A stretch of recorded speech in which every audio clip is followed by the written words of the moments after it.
Amados, abra sua Bíblia no livro de Efésios, capítulo de número 1, do versículo 1 em diante.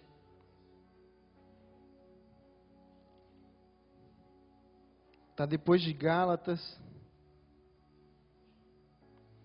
Se você notar alguém que está sem a Bíblia, divide a leitura com ela, porque a pregação começa já na leitura do versículo, porque a Bíblia é a voz de Deus que ecoa século por séculos, amém? Quem achou, diga glória a Deus. Quem não achou, diga misericórdia.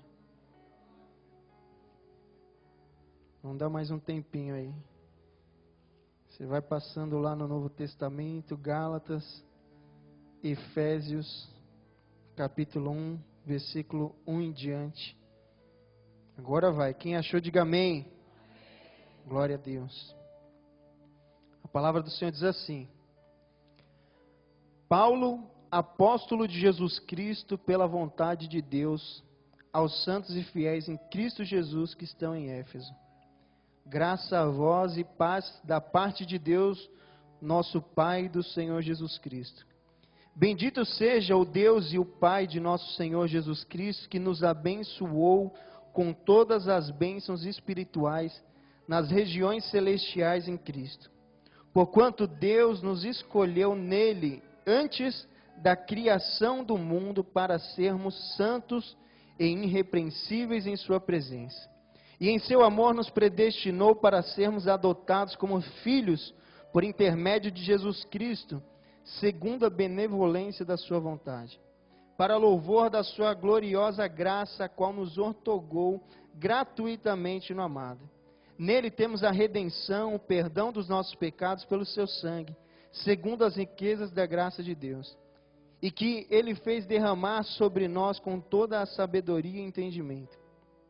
E nos revelou o mistério da sua vontade de acordo com o seu bom propósito que ele estabeleceu em Cristo, isto é, de fazer convergir em Cristo tudo quanto existe, todos os elementos que estão no céu como os que estão na terra, na dispensação da plenitude dos tempos.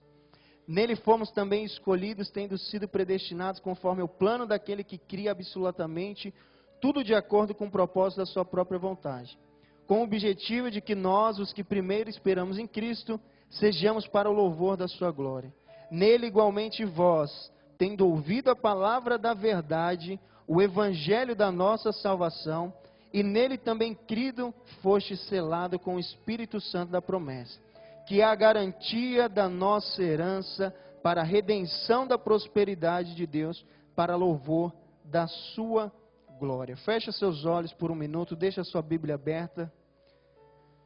Pai, em nome de Jesus, te louvamos, te agradecemos por esse momento ao qual o Senhor une os seus filhos diante da tua presença, para edificar o teu corpo, a tua igreja, que é uma única noiva, santa e irrepreensível diante de ti. Por isso, te glorificamos por tudo que tem gerado em nossas vidas e por tudo que tu és. O Senhor tem toda a liberdade de passear em nosso meio, sondar nossos corações, conhecer nossas imperfeições e nos aperfeiçoar na tua vontade, porque nós te louvamos, te glorificamos, no nome de Jesus. Amém. Toma seu assento, dando glória a Deus bem forte para Jesus. Queridos, o livro de Efésios, como talvez seja do conhecimento de muitos de nós, ele foi escrito, ele tem a autoria do apóstolo Paulo. O apóstolo Paulo, ele é o autor de 13 livros da Bíblia. Se a gente conferir o que isso significa em números, 48% do Novo Testamento é de autoria de Paulo e 22% da Bíblia também, quando a gente olha na totalidade de livros e não no total de conteúdo que ela existe. Então, a gente nota a expressividade do ministério de Paulo, ou seja, do serviço que ele aplicou à igreja e ao evangelho de Cristo. A característica das cartas de Paulo, conhecido como cartas paulíneas, é que a maioria delas tem o sentido de tratar erros, pecados e heresias dos seus destinatários ou do povo que estavam ao entorno das igrejas da qual Paulo encaminhava suas cartas. Só que Efésios era uma igreja diferenciada. a carta de Efésios era uma igreja diferenciada porque nela você não vai encontrar repreensão, você não vai encontrar apontamento de heresia, você não vai encontrar identificação de erros. Pelo contrário, nós vamos notar que Paulo, ele torna essa carta especial porque nela existe uma grande base doutrinária acerca da vida cristã. Nela você vai encontrar Paulo ampliando o entendimento espiritual daquele povo. Nós vamos notar que Paulo potencializa a espiritualidade dos Éfesos e apresenta uma dimensão mais aprofundada acerca dos propósitos e da eternidade de Deus. Prova disso é que nas linhas a qual nós lemos agora, nós podemos notar que em uma das partes que Paulo destaca, ele vai dizer que Jesus nos abençoou nas esferas celestiais.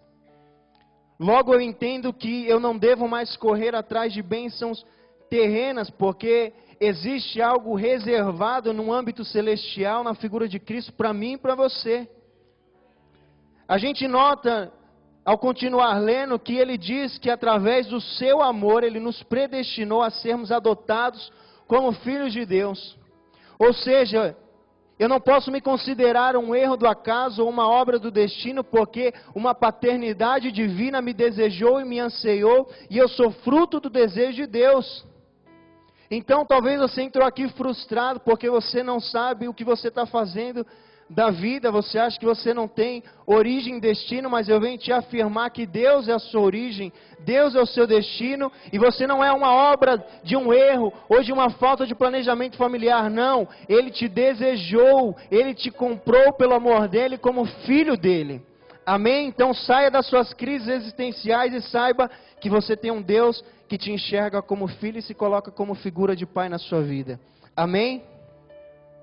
Nos concedeu a sua graça gratuitamente através do Filho, ou seja, vem se confirmar que Jesus é o caminho, a verdade e a vida, e ninguém vai ao Pai se não for por Ele, porque Jesus foi a própria manifestação da graça de Deus na minha e na sua vida também. E para encerrar esse princípio do que estou trazendo a você, ele vem dizer que tudo quanto existe no céu e na terra se converge a Cristo, ou seja, tudo é atraído, tudo é concentrado, tudo é convergido à pessoa de Cristo. Logo, mesmo que eu e você evite um dia se alinhar a Cristo, existe uma força chamada Cristo que é maior e mais forte do que eu e você e vai nos atrair para Ele. É por isso que você está aqui nessa noite. Você não veio por vontade própria, você não veio por convite de amigo, foi o amor e a presença de Cristo que te atraiu para perto dEle, porque Ele quer potencializar o meu e o seu entendimento espiritual, assim como foi com a igreja de Éfeso. Ele quer elevar o nosso nível espiritual, Ele quer nos apresentar segredos da eternidade e do propósito dEle, na minha e na sua vida, amém?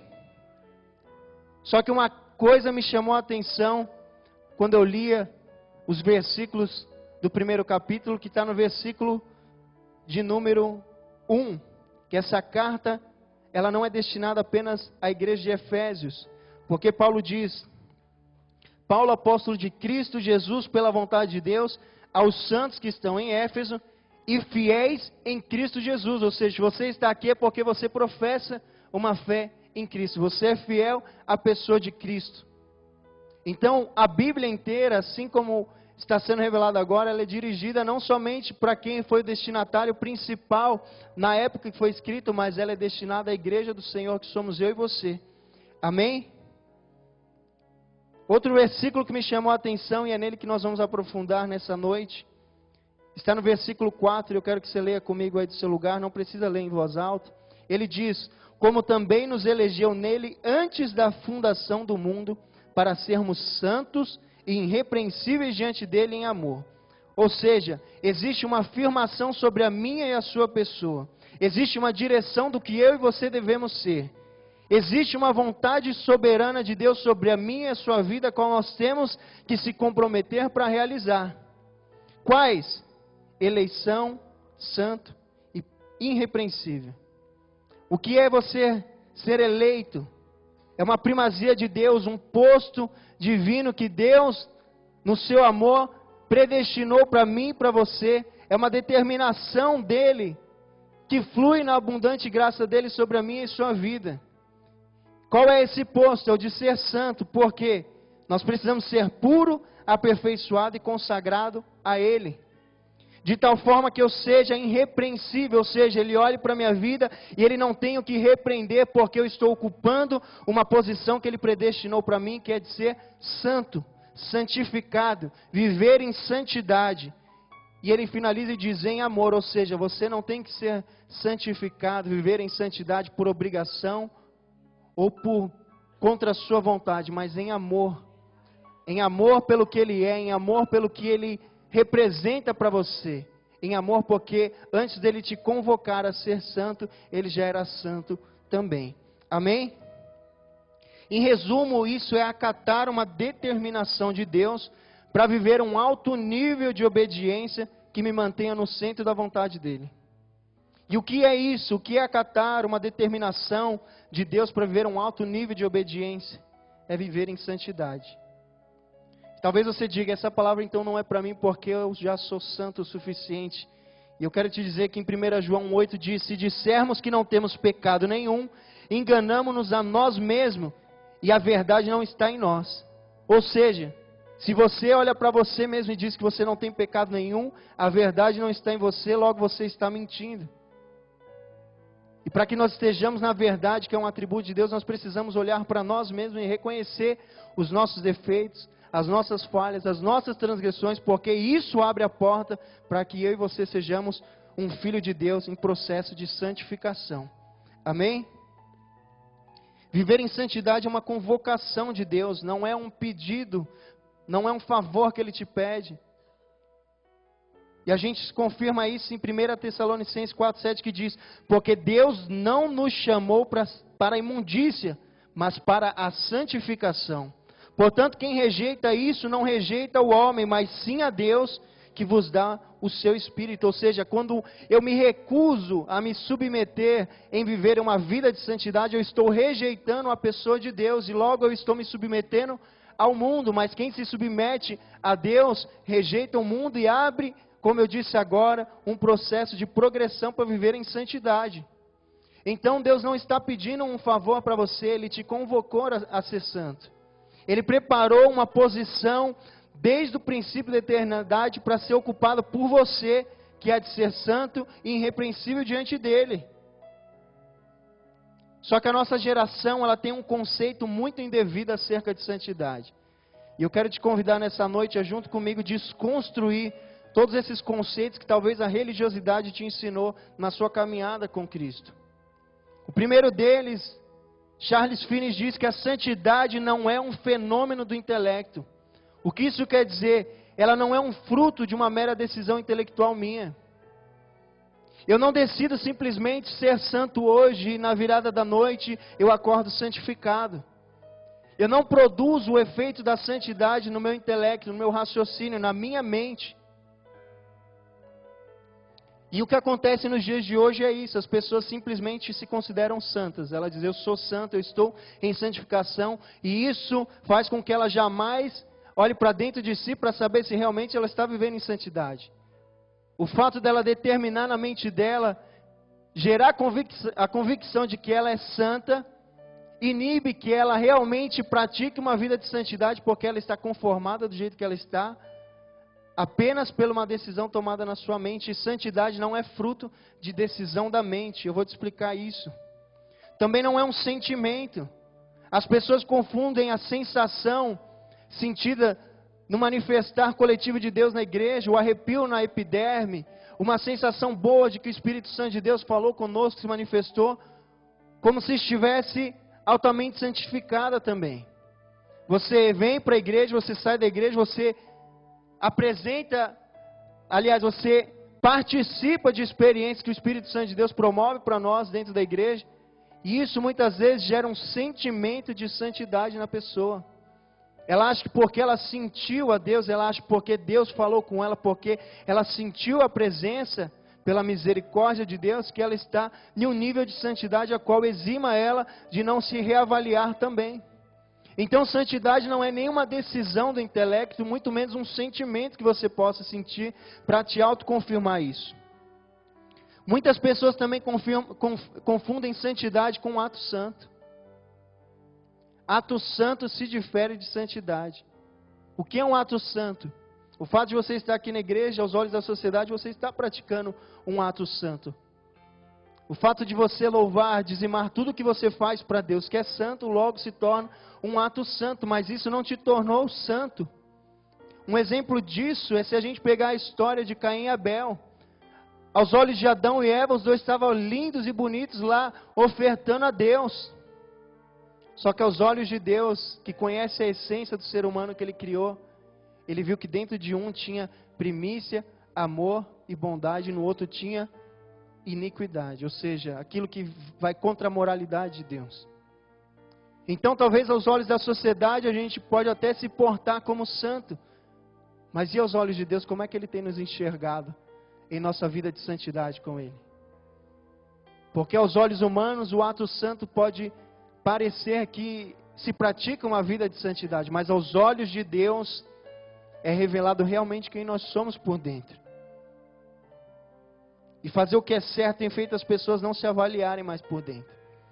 O fato das pessoas virem, participarem dos cultos, dos eventos que a igreja promove, tem colocado as pessoas em uma zona de conforto, ao ponto delas não se reavaliarem. Por isso que você precisa estar numa igreja como essa, que a cada ministração que é feita nesse altar te tira da zona de conforto, abala as estruturas da sua religiosidade para que você desperte em Deus. Amém? Ainda dentro disso, Mateus 23, 25 e 26 diz: ai de vós, escribas e fariseus hipócritas, pois quem limpas o exterior do copo e do prato, mas o interior está cheio de rapina e intemperança. Fariseu cego, limpa primeiro o interior do copo e do prato, para que também o exterior fique limpo. Ou seja, a santidade ela não vai vir de fora para dentro. Primeiro eu preciso me purificar por dentro, para que ela seja manifestada na minha vida e o meu exterior reflita que eu sou santificado por dentro. O que acontece nos dias de hoje é que as pessoas vestem as suas melhores roupas de santo por fora, e elas esquecem de cuidar e vigiar do seu interior. E a santificação, ela é progressiva, ou seja, ela é alcançada dia a dia. Só que ela vem de dentro para fora. É um engano seu você achar que os seus atos santos vão te converter no seu interior, quando na verdade é o que você é por dentro, o que habita em você por dentro, que vai manifestar e transformar o seu exterior. Então nós já descobrimos o que não é santidade. E o que é santidade então? Tem vários conceitos sobre isso, mas eu quero compartilhar alguns com vocês. O primeiro é que santidade é um alto nível de obediência à vontade soberana de Deus. A santidade é um alto nível de obediência à vontade soberana de Deus. É um alto grau de comprometimento meu em ocupar um lugar que Deus já predestinou a mim, que é de ser santo. É um atributo de Deus que se manifesta na minha vida a partir do momento que eu entendo, compreendo e preservo a existência dele dentro de mim. É um resultado daquilo que habita dentro de mim, não do que eu faço. A fonte da santidade é Jesus, não é o que você faz, é o que está dentro de você. É um estado elevado de espírito que potencializa todo o conjunto da minha existência, meu corpo, minha alma, meu espírito. Para quê? Para se converter verdadeiramente à pessoa de Jesus. Não é resultado do que eu estou fazendo, mas daquilo que eu estou permitindo habitar dentro de mim. E a santidade, ela gera efeito nas faculdades do ser humano. O que é a faculdade do ser humano? É a possibilidade natural ou adquirida de fazer algo. São as nossas capacidades mentais, morais, físicas e espirituais, e as demais capacidades que o ser humano tem. Quer um exemplo fácil? Você, quando estava no mundo, ou que não havia conhecido a Cristo ainda, você dedicava uma das suas faculdades, que é o ouvir, para ouvir músicas que não edificavam você como templo de Deus. A partir do momento que você se coloca na presença de Deus e vai viver nessa santificação progressiva, dia após dia, você percebe que agora você já não dedica mais a sua faculdade de ouvir, para dedicar algo que não te edifica, mas você usa ela para glorificar o nome de Deus, quando você escuta louvores que glorificam o nome dEle. Prova disso talvez seja o seu vocabulário, que por muitas vezes ou por muito tempo foi inadequado para um servo de Deus, e hoje você converteu através da santificação progressiva da sua vida, o seu linguajar, o seu vocabulário, a sua fala, em algo adequado que glorifique a Cristo também. E por aí vai, muitas outras, a sua mente, quantas besteiras o ser humano não tem capacidade de produzir na sua mente, e a santificação anula a doutrina da carne que está ligada no pensamento e nas atitudes do homem, e santifica o templo de Deus que é você. Por isso que Pedro escreve no livro dele de 1 Pedro 1,14, como filhos obedientes, não vos conformeis às concupiscências que antes tinha na vossa ignorância. Mas como é santo aquele que vos chamou, sede-vos também santos em todo o vosso procedimento, ou seja, em tudo que você faz. Porquanto está escrito, sereis santos, porque eu sou santo. Ou seja, quando eu me submeto a participar do processo de santificação de Deus na minha vida, eu estou adquirindo novamente a imagem, a semelhança que Ele disse que eu sou dele lá em Gênesis. Porque eu estou manifestando um atributo de Deus na minha vida, que está refletindo diretamente na minha natureza. Ou seja, a santidade é uma experiência genuína de origem espiritual. Ela não vai vir pelos seus esforços humanos, mas ela vai ser refletida de uma origem espiritual e vai ser transpassada para o seu caráter, para o seu comportamento, para o seu intelecto e para a sua moralidade. É por isso que se você puxar a sua história e olhar, nem que for um dia, um mês ou anos atrás, você já é alguém melhor em Cristo, porque o processo de santidade está aperfeiçoando você na pessoa dele. É por isso que você já não comete mais os erros e as transgressões do passado, porque a santificação de Deus, o atributo de santo de Deus, ele está sendo manifesto na sua vida, está produzindo uma nova natureza a você. Ele está cancelando, ele está anulando a natureza adâmica que existe em você e em mim, e ele está transformando e construindo a natureza cristocêntrica que tem que habitar em mim e em você. Por isso valorize a santidade, não trate ela apenas como algo banal ou mais um atributo de Deus que você conhece e que não faz diferença na sua vida, porque a santidade é o que vai pavimentar a ida sua para o céu. A santidade é o que vai tornar você aperfeiçoado para se encontrar com Ele e ser glorificado nele.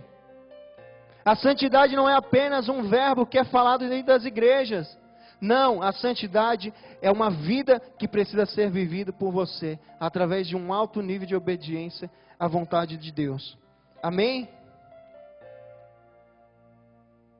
A santidade ela é o resultado da reversão da minha inclinação natural ao pecado, existente naturalmente no homem, que a condição de queda espiritual, e ela reverte isso para uma inclinação integral da minha e da sua pessoa a um estado elevado de submissão a Cristo.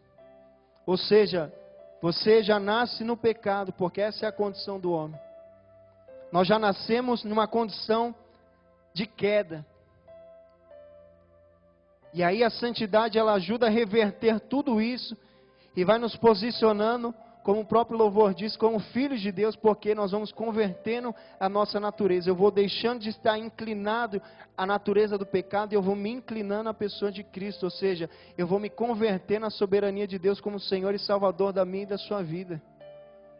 Por isso a santidade, ela precisa fazer parte do seu dia a dia. Ela não pode ser apenas um assunto que você vai ouvir hoje na igreja e vai sumir da sua rotina. Não, você tem que agarrar essa palavra de hoje, você tem que gerar ela no seu espírito e não na sua emoção, porque o que você gera na sua emoção vai passar em 20, 30 minutos, mas o que você gerar no seu espírito vai te acompanhar pela eternidade, porque o Eterno te presenteou com o Espírito dele. Amém? E existe uma grande ignorância em nossas vidas, porque às vezes a gente se submete a ser santo apenas para ser salvo. Isso é a capacidade do ser humano continuar sendo egoísta para si mesmo. Eu não tenho que me submeter a ser santo pela garantia de que existe uma salvação para mim. Eu preciso entender que a sociedade vai enxergar Deus através da minha vida e eu não posso ferir um atributo de Deus que é ser santo através dos meus erros e das minhas atitudes que não conversam com as atitudes de Cristo. Então eu não busco ser santo apenas para ser salvo, porque isso seria egoísmo da minha e da sua parte. Mas nós temos que buscar ser santo para quê? Para glorificar aquele que é santo sobre as nossas vidas. Você está aqui servindo a Deus, você sente Ele, você sente Ele se manifestar no seu espírito, você se relaciona com Ele, mas ver a Ele aos olhos nus, você não vai enxergar, por enquanto, amém? Imagina as pessoas que estão lá fora, que nem sentindo, se relacionando e vivendo uma vida com Ele não está. Então, se você não se submeter a se encaixar nesse lugar determinado eternamente, desde o princípio dos propósitos, que é ser santo, como é que as pessoas vão conseguir ser alcançadas por Deus?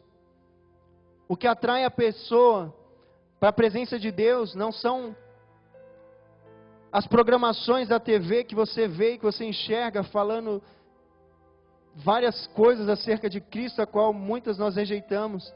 Mas é a sua pessoa, no dia a dia, perto de cada pessoa que você convive, na sua família, no seu trabalho, na onde você está, na onde Deus te inseriu, que vai refletir quem é Deus para essas pessoas. Por isso você não pode mais brincar de ser cristão, você não pode mais brincar de ser filho de Deus. Você precisa se posicionar como um homem e uma mulher madura em Cristo, porque santidade traz maturidade para a gente. E maturidade é você parar de negociar com as coisas do mundo para você se comprometer com as coisas de Deus. Por isso, saia da sua zona de conforto, saia desse lugar onde você está paralisado. E entenda que existe uma potencialidade dentro de você para você se desenvolver espiritualmente em Cristo. Você é chamado de cristão porque você é um pequeno Cristo aqui na terra. Você não é você, você foi chamado para ser como Ele. Por isso, anule a sua natureza. Tenha sonhos, projetos, convicções, mas nunca deixe esses seus sonhos e projetos anularem os de Cristo na sua vida. Porque os caminhos e os pensamentos dele são maiores e melhores do que o meu e o seu. E o interessante é que muitas pessoas tentam ocultar essa ausência de santidade na sua forma de ser no dia a dia. Porque é muito mais fácil você renunciar em ser santo e você se esconder em um véu de engano para mostrar que é santo, do que você viver uma vida de um alto grau de renúncia para se tornar santo verdadeiramente. E aí, às vezes as pessoas entram nessa gaiolinha que na verdade é uma prisão espiritual, e elas se conformam em simplesmente parecer que são santos, quando na verdade tinham que viver verdadeiramente santificados. E aí esquecem que as sutilezas das suas atitudes e do seu caráter revela, não somente para Deus, mas para quem está à sua volta, que realmente existe uma grande ausência de santidade em sua vida. E até quando você vai se conformar em as pessoas olharem para você e olhar e dizer, apenas parece que é santo, você tem que desejar que as pessoas enxerguem em você um verdadeiro atributo da santidade. Não é mais tempo de ter santidade apenas na teoria, em convicções próprias. A gente precisa desconstruir o que a religiosidade nos ensinou acerca de santidade e aprender na pessoa de Cristo, que é um real exemplo de santidade. Você não precisa buscar em muitos lugares. Se você ler a própria Bíblia, você já vai encontrar na pessoa de Cristo um exemplo a ser seguido para viver em santidade. Então, se você não está crescendo em santidade, é porque talvez você está preguiçoso em ler a Bíblia. Porque uma vida ativa de leitura da Bíblia, mesmo sem você perceber ou compreender a magnitude daquilo que está sendo gerado dentro de você, algo está sendo gerado dentro de você, porque a Bíblia, como eu disse no começo, é a voz de Deus ecoando século por século. É Ele falando contigo, e quando Ele fala contigo, a voz dele entra dentro de você, e ela vai abalar suas estruturas, vai desconstruir aquilo que existe dentro de você para construir o que Ele quer dentro de você. A santidade é praticamente observar a Trindade em ação conjunta, porque é o atributo do Pai que foi liberado através do sacrifício do Filho que nos trouxe a graça e entregue pelo Espírito Santo de Deus. Quando você busca uma vida de santidade, você está se relacionando com a Trindade de Deus. Apesar dele ser um único Deus, um Deus triuno, são três personalidades, com características pessoais, e você, no ato de buscar ser santo, no ato de buscar os atributos de Deus para a sua vida, você se relaciona, você faz parte de um mover, de um agir, que os três estão proporcionando na sua vida. Amém? Então a santidade, ela é um estado de espírito que neutraliza a doutrina da nossa carne, elevando o nosso nível de relacionamento com Deus. Ela nos torna portadores de uma verdadeira semelhança de Deus. E lembra que no início eu te apresentei alguns tópicos de santidade, que é um alto nível de obediência da vontade soberana de Deus, é um alto grau de comprometimento com a vontade dEle, é o resultado daquilo que habita dentro de mim, é um estado elevado do Espírito que potencializa todo o nosso ser, a nossa natureza para se santificar a Ele. Quais os caminhos então que eu devo tomar para viver tudo isso? Qual é a rota que eu tenho que colocar na minha vida para que eu possa usufruir disso que Deus já nos entregou gratuitamente? Efésios 1, do 9 ao 11, como nós lemos, diz: e nos revelou o mistério da sua vontade, de acordo com o seu bom propósito, que Ele estabeleceu em Cristo. Isto é, de fazer convergir em Cristo tudo quanto existe. Todos os elementos que estão no céu, como os que estão na terra, na dispensação da plenitude dos tempos. Nele fomos também escolhidos, tendo sido predestinados conforme o plano daquele que cria absolutamente tudo de acordo com a sua própria vontade. O que isso quer dizer? Que na vontade de Deus já foi constituída que tudo esteja debaixo do domínio de Cristo. Então nós estamos nessa posição de domínio de Cristo. Nós estamos nessa posição de submissão à pessoa de Cristo. E se eu e você estamos predestinados para viver debaixo desse senhorio de Jesus.